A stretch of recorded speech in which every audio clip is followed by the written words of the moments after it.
কিছু হলেই মামলা। কারা মামলা করে? এমপিও শিক্ষকরাই মামলা করে। কারা মামলা করে? এমপি শিক্ষকরা, যারা শিক্ষক প্রতিনিধি হচ্ছেন গ্রুপে গ্রুপে, তারা মামলা করে। একটি মামলা হলেই ব্যাস আটকে গেল। I have 30,000 cases against this education ministry. Whatever I go, whatever I touch, মামলা। আর অপরদিকে কেউ বুঝে কেউ না বুঝে মিটিং মিছিল করে ফেলে।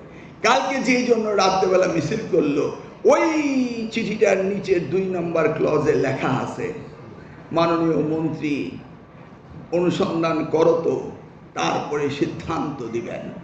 তো সেইটা নিয়ে কি মিছিল করতে পারে? মানে সোশ্যাল মিডিয়াতে ভাইরাল হলেই মিছিল হয়ে। হাওয়ার এবার প্রায় 312টি প্রতিষ্ঠান জিরো পেয়েছে।